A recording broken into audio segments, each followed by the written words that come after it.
घमंडी का बाग कहानी।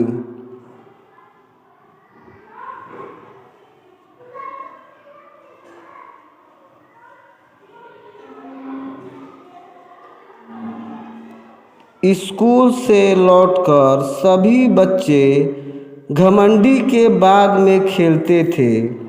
वह बाग नरम हरी घास वाला और बड़ा सुंदर था।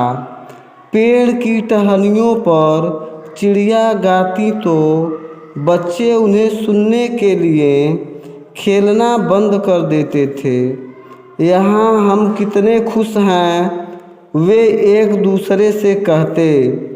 एक दिन घमंडी वापस आ गया। उसने अपने बाग में बच्चों को खेलते देखा। तुम सब यहाँ क्या कर रहे हो?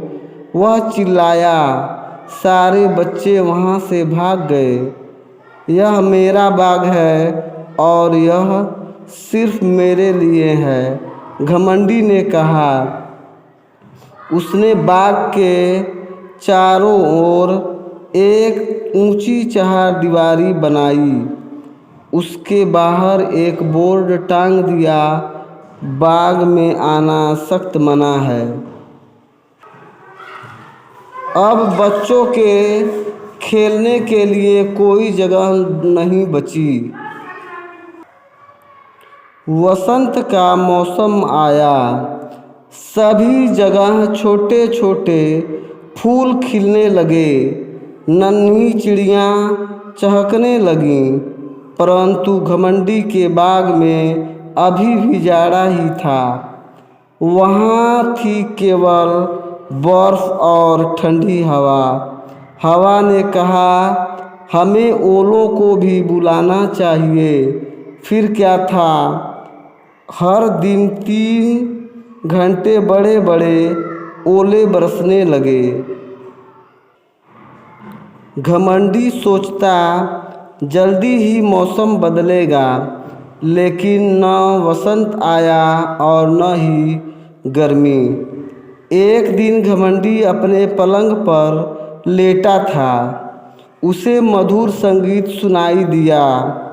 एक छोटी सी चिड़िया उसकी खिड़की के बाहर गा रही थी। उसने बाहर झांका तो देखा, दीवार के एक छेद से कई बच्चे बाग में घुस आए थे। वे पेड़ों की डालियों पर बैठे थे। पेड़ बच्चों का साथ पाकर बहुत खुश थे। उनकी कलियां खिलखिला रही थीं। बाग के एक कोने में एक छोटा सा लड़का खड़ा था। वह इतना छोटा था कि उसके हाथ पेड़ की टहनियों को छू नहीं पा रहे थे। वह टहनियाँ पकड़ने के लिए बार बार कूद रहा था। न छू पाने पर वह जोर जोर से रो भी रहा था।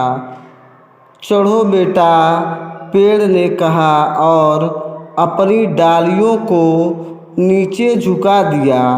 लेकिन वह लड़का बहुत छोटा था।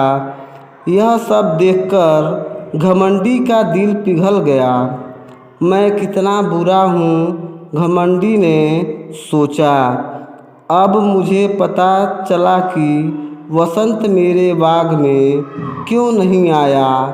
मैं उस छोटे लड़के को पेड़ पर बैठा दूंगा। उसके बाद मैं इस चहारदीवारी को गिरा दूंगा, जिससे बच्चे मेरे बाग में खेलते रहें। घमंडी को अपने किए पर बहुत पछतावा हो रहा था। वह दबे पांव बाग में पहुंचा, परंतु बच्चे उसे देखते ही वहां से भाग गए। सिर्फ वह छोटा लड़का नहीं भागा। घमंडी चुपके से उसके पीछे गया और उसने उस लड़के को प्यार से उठाकर पेड़ पर बैठा दिया। छोटे लड़के ने खुशी से अपने हाथ फैलाए और घमंडी के गले में डाल दिए। बाकी बच्चों को भी लगा कि अब घमंडी बदल गया है। बच्चों, यह बाग अब तुम्हारा है, घमंडी ने कहा। लोगों ने देखा बगीचे में बच्चों के साथ घमंडी खेल रहा है। बच्चे रोज छुट्टी के बाद बाग में खेलने लगे। अब घमंडी कहने लगा, मेरे बाग में बहुत से सुंदर फूल हैं, लेकिन उनमें सबसे सुंदर फूल तो ये बच्चे ही हैं।